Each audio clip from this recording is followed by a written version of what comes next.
Hello again, this is Caroline. I am going to film an answer for prompt 4 of Ethony's 31 Days of Tarot 2020, and the fourth prompt is 5 most used decks between 2010 and 2019, so 5 most used decks of the decade.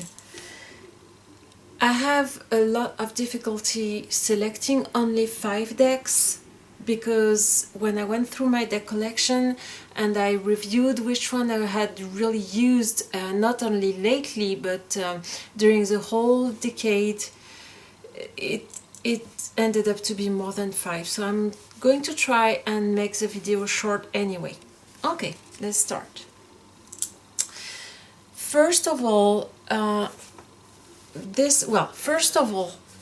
I will start with the Marseille deck. I selected this Marseille deck. It's not necessarily the one I used the most for the decade, but I used a lot of different Marseille decks, so I just wanted to select one that will represent all the Marseille decks that I've been using in the last decade. I first learned tarot on the Marseille deck, and actually I first learned the tarot with only the majors of a Marseille deck, because that is one traditional way of reading the tarot in France, and actually the Rider-Waite system is not that well known in France.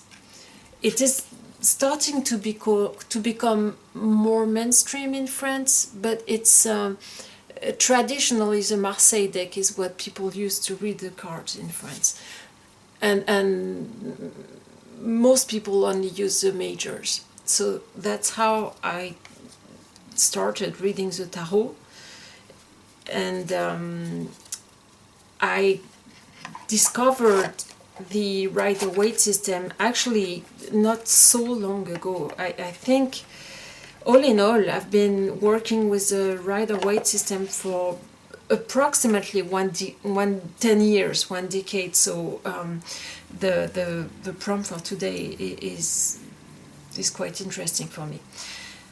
Of course, the first Rider-Waite style deck I discovered is the Rider-Waite itself, and I have acquired several versions 10 years ago or 12 years ago, I don't remember, but when I started working with the Rider-Waite system, I had one Rider-Waite that has a lot of yellow in it, and I think it's the French equivalent, I mean the French published equivalent of what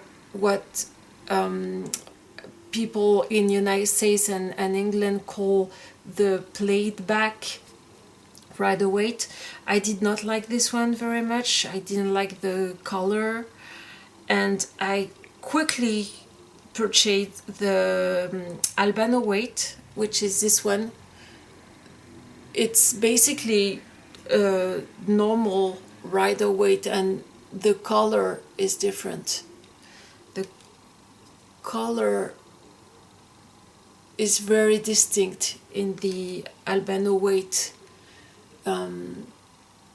version of the deck, and this was by far my preferred version of the Rider-Waite, so this is the one I have been working with. This deck here used to be larger than that, and it had white border. This is the back of the deck, by the way. It had white borders, and it was approximately the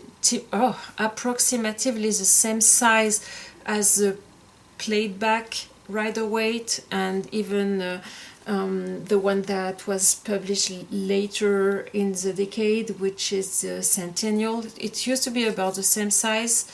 I cropped the borders and made it into a smaller deck that is easier for me to shuffle, and I really like the size, and I also like the fact that it is borderless, because look at how beautiful it looks in a spread. So this is my favorite version of the Rider Waite, and the one that I have been using the most in the last 10 years by far. Then there are two decks that I have used a lot at the beginning of the decade, but I have not used much in the last years. This is the Mythic tarot, and I also have cropped it, and I cropped it also, and I wrote the names of the cards. See, I wrote the names with a permanent Sharpie, and on the minors I tried to draw the symbol of the suit, and the number of the card. So I'm trying to show you how I wrote the name of the cards, the number and the symbol for the suit. So this deck has seen better days. I've tried to ink it. I think this was my very first attempt at cropping the sides, the borders of a deck, and inking the sides. I didn't do a great job, but this deck has served me well. And I knit a little pouch for it, and it has been staying in this little pouch for years now. And this one is also very well known, and it is the famous Morgan Greer tarot. I have the French version. I'm not going to spend too much time showing these cards because most people know the deck. Is it in order? Yeah, it seems to be in order. I probably put it back in order at some point. Just wanted to show you that the version I have is a French edition. Do I have a major somewhere? Come on. Okay, here. Funny that I select this card, because traditionally in French decks this is the card that has no name. The major number 13 is called L'Arcane sans nom, which means the nameless card. Okay, so those two decks, the Morgan Greer and the Mythic Tarot, I have mostly used at the beginning of the decade. The Albano Waite I used probably more at the beginning of the decade, but I still use it, and same for the Marseille deck. I still use the Marseille deck from time to time, quite often actually. This other little deck here is a cute little deck that I got on Etsy. What was the name of this deck? The Distant Past Tarot. It's a very nice and very easy to read little deck with a mostly blue color scheme. The creator of this deck, when I bought the deck on Etsy, I had a chance to discuss with her through messages, and she explained that she was, I think, from Florida.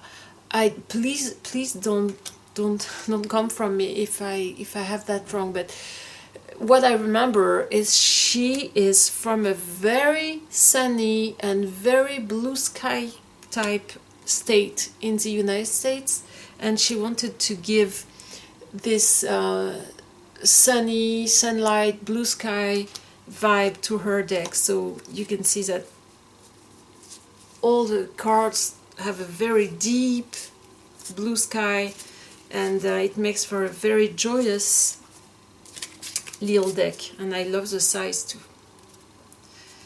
So this is a distant past tarot. I also crocheted a little pouch for it. I will, oh, I should do that with for the other video too. I will write the names of the deck I am showing in the description, because I know that my accent is so strong that there is chances that I mispronounce the name of the deck so bad that maybe some people don't understand what I'm saying, and I really apologize for that. This is also a deck I have used a lot in the decade. This is the Mermaid Tarot by Dame Darcy. These are the backs. I inked the side of the deck, which was a bad idea because as you can see, it has bled on the borders here. I have since learned that it is better to choose a color. If you are going to ink the edge of the deck, it's better to choose a color that is very close to the color of the border, and if you have a different color for the back, it's better to choose a lighter color of the two. So now I know what to do and what not to do, but at the time I did not. There is a more recent version of this deck for sale on Dame Darcy's Etsy shop. The one I have here is either the first or the second edition. Some cards were changed between the two editions, and I had the two editions, and I think what I did is mix the two versions, and I just kept the cards I preferred from the first and from the second edition. So this is Dame Darcy's Mermaid Tarot. I did not make the pouch myself. I bought this little pouch on Etsy, but I added the mermaid here, the mermaid charm, and the little beds here. So I customized a handmade pouch that I had bought on Etsy. Next is a deck I have already shown in my precedent video, so I'm not gonna spend too much time on it. It's my French version of the Druidcraft Tarot. So this is called in French the Tarot des Druides, and I have cropped my deck to make it smaller and to make it borderless, and I also have inked the sides. This is the Druidcraft Tarot, and I have not yet talked of the deck that I have most used in the last decade. I think two decks that I have used the most in the last decade. I really think maybe with the Albano Waite, these are probably the three decks I have used the most extensively in the last decade. So the Albano Waite I have shown already. This is the Clover Tarot. I have not had this deck for the whole decade. I bought it, I don't remember when, but probably in the middle of the decade, and since I've had it, I have been using this deck non-stop. There is nudity in this deck. I really like this deck a lot. So this is the Clover Tarot, and the other deck that I have used extensively in the decade is